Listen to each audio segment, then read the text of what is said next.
Bien, buenas noches, bienvenidos al Solar una vez más. Quiero anunciar que, me he demorado en grabar básicamente porque estaba intentando cotejarme el pelo. Y bueno, nada, básicamente no hay champú, seguimos con problemas de champú, así que hay que ver este pelo. Gracias por sintonizar este programa, aún con mi pelo así.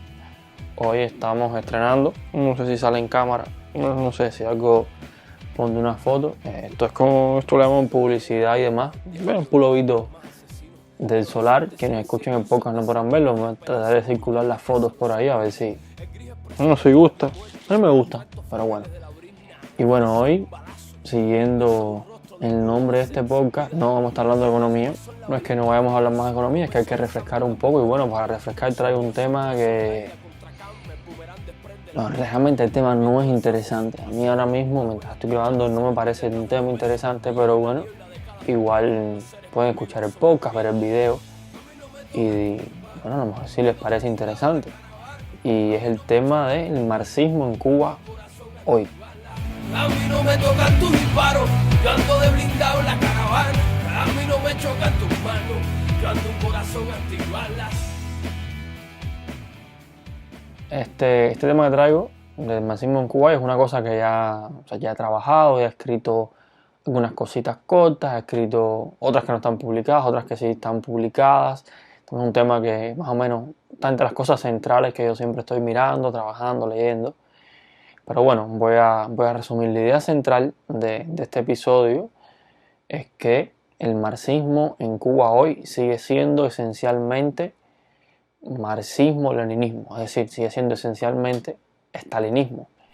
Bueno, para hablar de marxismo, creo que lo primero que habría que entender es qué ver, ¿no? Qué aceptar como marxismo. Y no voy a meterme en grandes disertaciones y problemáticas que tengan que ver con teoría de los paradigmas ni nada parecido, sino vamos a entender por marxismo todo aquello que sea aceptado y legitimado por la sociedad como marxismo. Porque si no nos ponemos en qué tan legítimo teóricamente hablando puede ser una corriente y puede ser que terminemos concluyendo que no hay marxismo.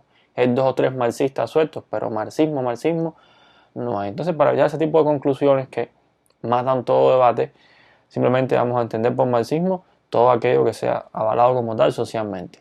Como vivimos en una sociedad, digamos, que funciona bajo el fetiche de la institución, o sea, lo institucional es lo más importante, los poetas se mueren por publicar con editoriales oficiales, las personas se mueren, los intelectuales por publicar libros con las instituciones oficiales, los artistas, o sea, todo el mundo quiere ser reconocido por la institución, por eso hablo de un fetiche alrededor de la institución. Teniendo en cuenta eso, el marxismo que voy a tomar y que evidentemente la gente acepta y reconoce como marxismo es el marxismo dominante en el seno de la institución.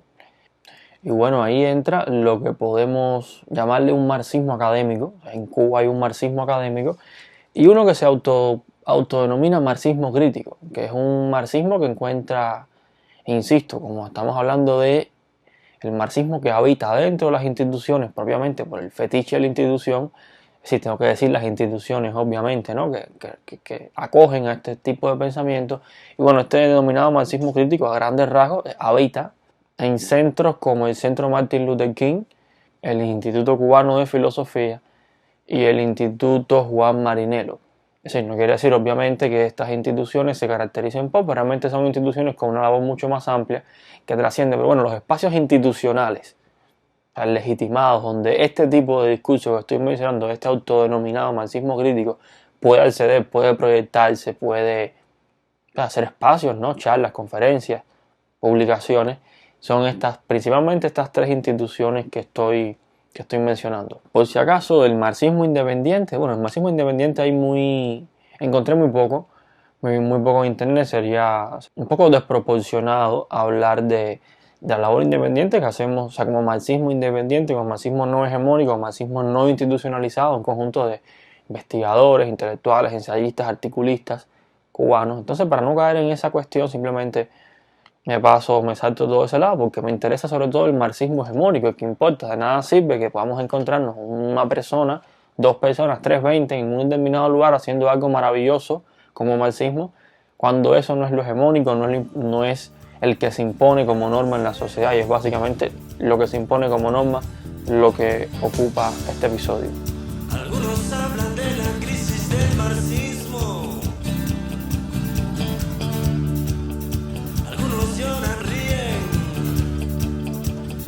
veces a lo mismo. Está tumbando las estatuas de Osito Michal.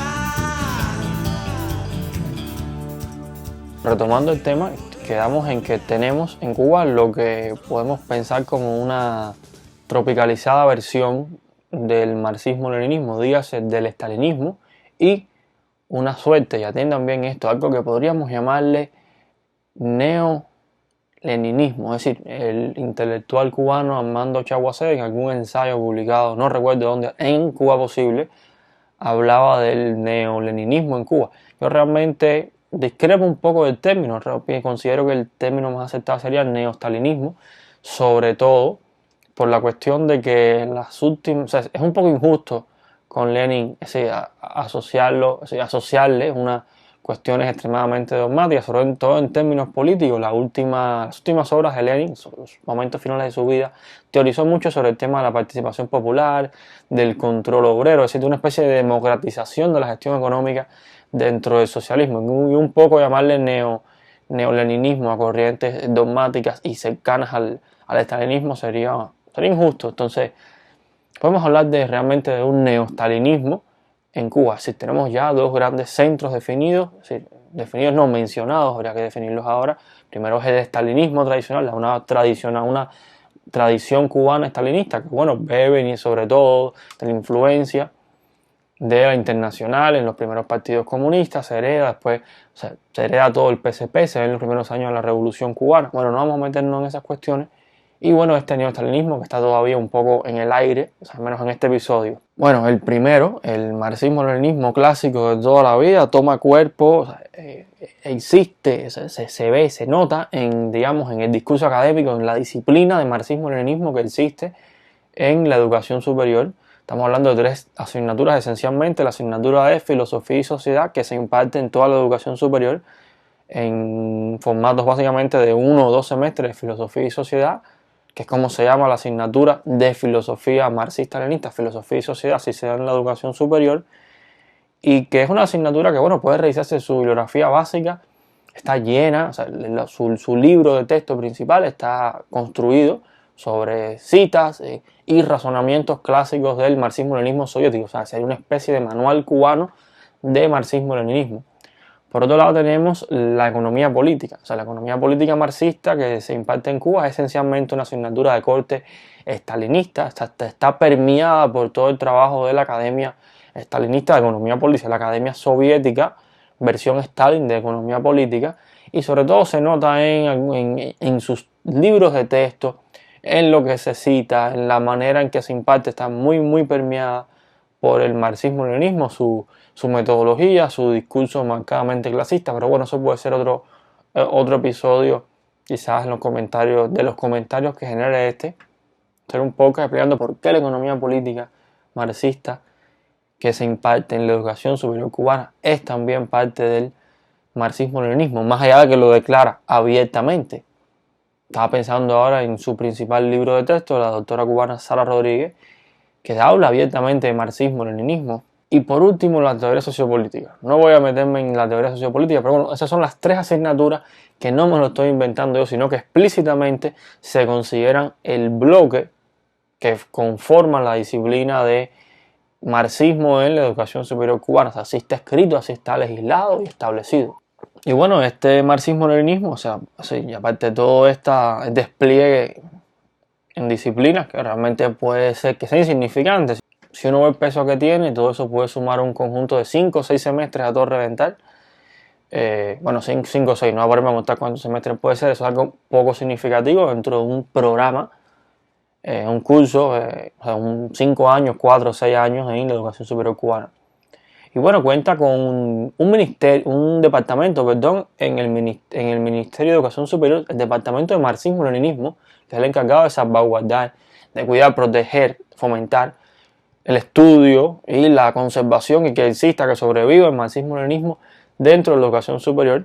Y además se han hecho, recuerdo recientemente, se hizo un congreso, recientemente, mucho antes de la pandemia, un congreso nacional de marxismo-leninismo e historia. Hay que sumarle cómo eso está permeando de la educación previa a la educación superior. Estaba pensando, por ejemplo, en asignaturas como Historia de Cuba, que es una asignatura marcadamente marxista-leninista, sobre todo porque pone la política por delante de, cuando digo la política es el discurso de Estado por delante de cualquier variable historiográfica, cualquier metodología histórica. Es que en las directrices, por ejemplo, de la historia de Cuba se habla explícitamente de mostrar el carácter irrevocable del socialismo, de mostrar el liderazgo histórico del partido. Esos son líneas del estudio de la historia muy propias del marxismo-leninismo. También la asignatura de cultura política, explícitamente una asignatura de marxismo-leninismo. Y bueno, un país que, digamos, su educación preuniversitaria, o sea, 12 años de educación, se enseña la historia y sobre todo todo tiene que ver con un enfoque político, todo lo que tiene que ver con enfoques sociales, están permeados por ese discurso político propio del marxismo-leninismo. Un país con tantos años de educación no superior, viciado por el marxismo-leninismo, es formalmente un país institucionalmente no será la manera más apropiada. Es un país de facto marxista-leninista, más allá del cambio declarativo en la Constitución. O sea, es un país que sus disciplinas en las ciencias sociales están marcadas por los enfoques marxistas-leninistas, y eso creo que es el punto de toda esta cuestión. Más allá de que la gente lo cree o no, de que la estructura social, estamos hablando de la educación. Desde el punto de vista de la educación, es un país formalmente marxista-leninista porque sus instituciones reproducen, no vamos a decir imponen, solamente reproducen, muestran los enfoques marxistas-leninistas. Pero bueno, el marxismo-leninismo sabemos, al menos puede ser otro episodio, sabemos que no es precisamente el marxismo-leninismo no es marxismo. O sea, metodológicamente no, epistemológicamente hablando, no es marxismo. Está viciado por muchas deformaciones del positivismo, digamos, y no continúa una buena tradición dialéctica. El marxismo-leninismo es en última instancia un discurso político disfrazado de teorías, un discurso teórico subordinado a un discurso político. Creo que me adelanté con la conclusión. Siempre con discurso político, en este espacio del solar me estoy refiriendo a una postura respecto al signo político del gobierno. O sea, política como a favor, en contra o neutral alrededor de un gobierno. Es decir, es un discurso de Estado. El marxismo-leninismo es un discurso de Estado disfrazado de teoría. Está quemando los libros, está cortando cabezas, está poniendo en peligro las cartas sobre la mesa. Está lloviendo en la tierra, está vaciando mercados. El segundo que ya me había dilatado, creo que adelanté las conclusiones de este episodio. Las dije al inicio, bueno, otras de las conclusiones. El segundo es el neostalinismo, o sea, decir de Chaguacea neoleninismo, pero para mí neostalinismo tiene sus características y esencialmente yo coincido con los criterios de Armando Chaguacea. El neostalinismo, una de las cuestiones esenciales que tiene en su discurso es la idea de una continuidad de la revolución cubana, y no hablo del discurso político oficial, bueno, tiene que ver obviamente, sino de que establecen que la revolución cubana es una de 1959 hasta hoy, es decir, una idea de que se ha continuado, o sea, es un proceso continuo de revolución desde 59 hasta hoy, o sea, se compara las verdaderas dinámicas participativas y revolucionarias de los periodos, sobre todo 59-62, 62-67 puede ser considerado también un periodo participativo, cuestionable obviamente, pero bueno, sin discusión, del 59-62 un verdadero proceso de construcción popular y participativa. Entonces intenta este discurso del neostalinismo establecer una especie de similitud, como si no hubiera diferencias, hablar de la Cuba de 2020, que todavía no se acaba, como si fuera la Cuba del año 59, 60, 61, una Cuba con una euforia popular y con unas dinámicas participativas muy, muy interesantes. Todo esto evidentemente se adorna, se rellena con discursos de poder popular, participación, autogestión. Es decir, hablar de todas esas cuestiones en Cuba, o sea, que existen esas cuestiones en la Cuba desde ahora mismo, contrasta mucho con el modelo dirigentista, partidista que existe en Cuba, donde básicamente las cosas se hacen con niveles de aprobación que siempre vienen de arriba, o sea, que casi siempre, da igual, hace falta un permiso de arriba, hacer un modelo como la gente sabe que funciona. Hace falta el permiso para hacer las cosas. Bueno, este neostalinismo, que espero poder caracterizarlo un poco en este episodio, se anuncia como distanciado del pensamiento dogmático, o sea, y se autodeclara distanciado de todo dogmatismo, y bueno, se considera también heredero se legitima a través del discurso, ¿no? de la apropiación, digamos, declarativa. O sea, se dice que es el dueño, se reclama heredero de la dinámica de pensamiento crítico, o sea, la mítica revista cubana de filosofía y teoría social que fue Pensamiento Crítico. Y bueno, este marxismo se afirma, este marxismo neostalinista se afirma gramsciano, leninista, marxista, obviamente, pero coincido con Chaguacera, esencialmente que es un marxismo bastante sesentero, un marxismo muy sesentero. Por solo mencionar algunas cuestiones, este marxismo, por ejemplo, hablamos de Marx, Gramsci y Lenin.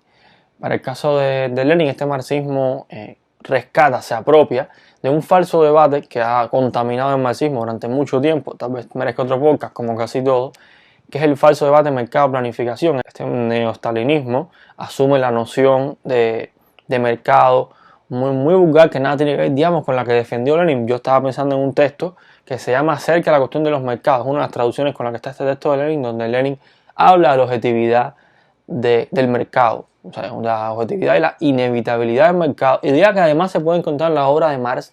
Estaba pensando en El Capital o la ideología alemana, donde Marx relaciona el mercado, se pone como condición del mercado la propia división del trabajo. Y voy a hacer un paréntesis porque me puedo perder en este podcast hablando de esto, y es que el mercado, las relaciones de mercado son resultado de la especialización propia que genera la división del trabajo, de la actividad humana. Es decir, yo produzco una cosa, tú produces otra, hacemos cosas diferentes y ese intercambio, o sea, va condicionando inevitablemente un mercado. Esas cuestiones que Marx no desarrolló mucho, pero que las dejó planteadas y que Lenin las trabajó, por ejemplo, son desconocidas o ignoradas por este marxismo stalinista, no neostalinista, y que además forma parte de un falso debate que ya mencionaba y que ha sido, digamos, un eje rector que marca realmente el grado de seriedad y de formación que puede tener un marxista, ya que ese debate es un debate de fuera y no propio del marxismo, porque existen muchos autores dentro del marxismo que han desarrollado la idea, sobre todo Sten Marx,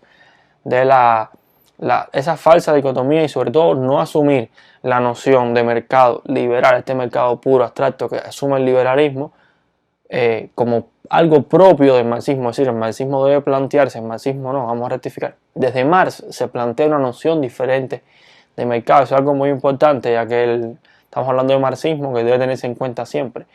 Una postura, o sea, un enfoque, si pudiéramos llamarla un enfoque marxista, o sea, una visión dialéctica de cualquier problema implica, en primer lugar, cuestionarse los términos de lo que se está planteando. Es decir, si uno practica y hace una especie de dialéctica consecuente y uno escucha a un liberal hablando de mercado antes de oponerse a ese mercado, tiene que revisar la noción, la interpretación de mercado, la lectura del mercado que está haciendo ese liberal, es decir, cómo define el mercado, cómo lo conceptualiza.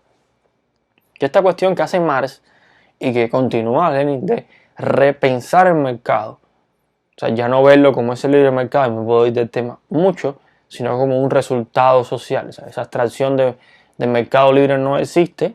O sea, y esta confusión hace que también muchos marxistas, como estos neostalinistas, asuman esa noción de mercado y se inserten dentro de ella, en este caso para oponerse.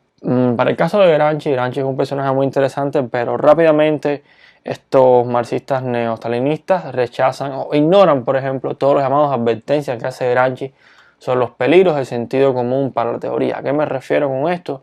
Saber distinguir el sentido común de un discurso del sentido común social también, que es válido, de la teoría, es decir, el peligro de las representaciones formales para hacer teoría. Eso no vamos a dedicarle mucho tiempo en este episodio.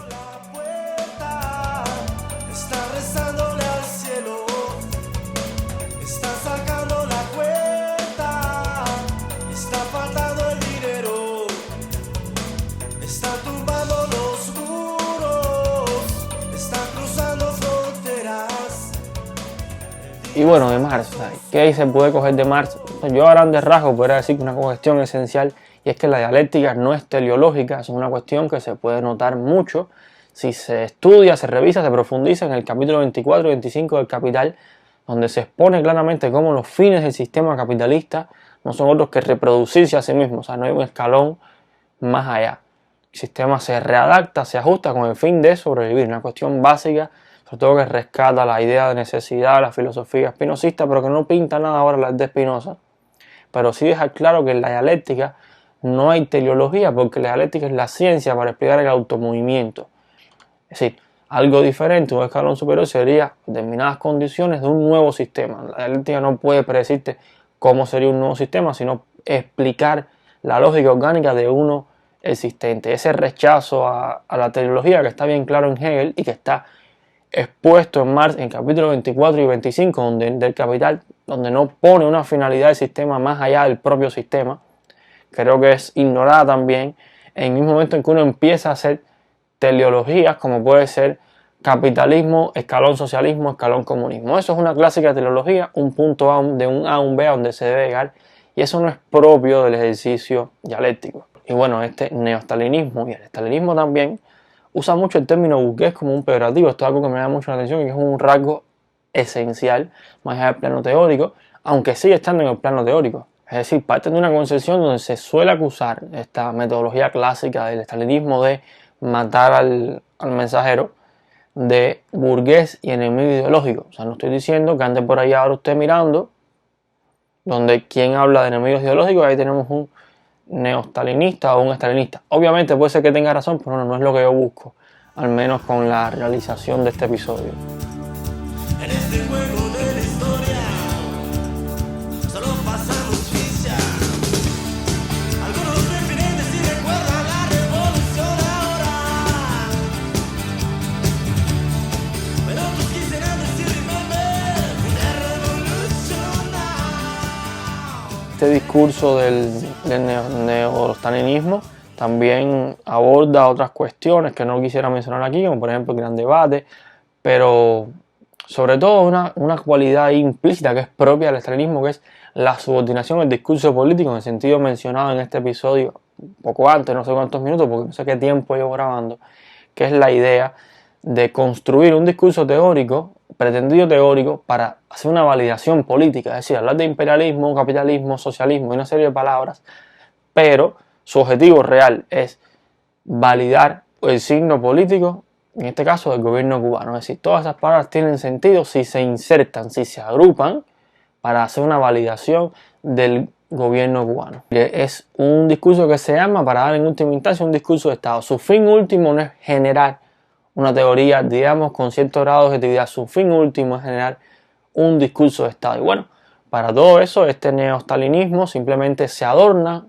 se actualiza, porque es válido siempre actualizarse y necesario, con una serie de cuestiones que tienen que ver con las dinámicas de ahora, digamos, luchas LGBT, por ejemplo, las luchas amerindias en América Latina, los derechos de los animales, quizás, una serie de variables que, digamos, son parte de la contextualización de una corriente, pero en última instancia responde a los fundamentos antes mencionados de que es esencialmente un discurso de Estado, un discurso marxista de Estado. O sea, el neostalinismo es en última instancia un tipo de estalinismo. Hablamos esencialmente de eso, de un estalinismo con jerga de participación popular. Y bueno, este es el marxismo institucional, muy importante, el marxismo hegemónico, o sea, el marxismo que tiene espacio para proyectarse, escribir, publicar en espacios institucionales, dar charlas. El marxismo que no solo habita en el imaginario de la gente, o sea, cuando se habla fuera de marcos, de personas que estudien el marxismo con otro enfoque, en la imagen que existe del marxismo, es esta que acabo de mencionar. Incluso puede ser un poco más simplificada que esta, pero básicamente es una visión, digamos, desde fuera del marxismo se percibe como dogmático, como extremista, como una especie de radicalización antiburguesía. Incluso desde dentro también existe esta percepción. Yo solo he puesto en este episodio realmente no he hablado nada teórico, pero bueno, unos punticos, digamos, que vale la pena, que pienso yo que vale la pena señalar. Pero en esencia es eso, es decir, es un discurso que es muy, muy mal visto de afuera en muchos espacios y que justamente a eso que se oponen, los que lo ven de afuera son criterios que gente que de adentro se considera marxista lo utiliza también. Y bueno, este es el marxismo hegemónico que tenemos en Cuba hoy. Yo no quisiera que fuera así ni nada, pero bueno, estos otro episodio no me están yo hablando de lo que yo quiero y lo que no quiero, que eso no creo que importe mucho. Gracias por llegar al final del episodio. He estado un poco regado, tal vez no tengo guión, he estado trabajando, no, nunca tengo guión, pero hoy tengo menos guión todavía. He estado trabajando con un poco de calor aquí en este pequeño estudio que es mi cuarto. Hace ahora mismo tremendo calor, son las 2 y tanto de la mañana, es temprano, pero hoy estoy un poco cansado. Y nada, este es el marxismo en Cuba hoy. Cualquier duda, queja, comentario, sugerencia, o sea, no es para dar publicidad, pero bueno, lo pueden dejar en los comentarios. Telegram, Twitter, Facebook, no sé, correo electrónico tal vez. Cualquier comentario también es bienvenido y van saliendo de ellos van saliendo temas para grabar en próximas emisiones. Y bueno, gracias por llegar hasta el final. Yo ando de blindado en la caravana, a mí no me chocan tus manos, yo ando un corazón antibala, a mí no me tocan tus disparos, yo ando de blindado en la caravana, a mí no me chocan tus manos, yo ando un corazón antibalas. La rumba la traigo yo, con la rumba me voy yo. Déjate de tanta bobería. Si tú me debes, tú me pagas. El que me debe, que me pague. La rumba la traigo yo, con la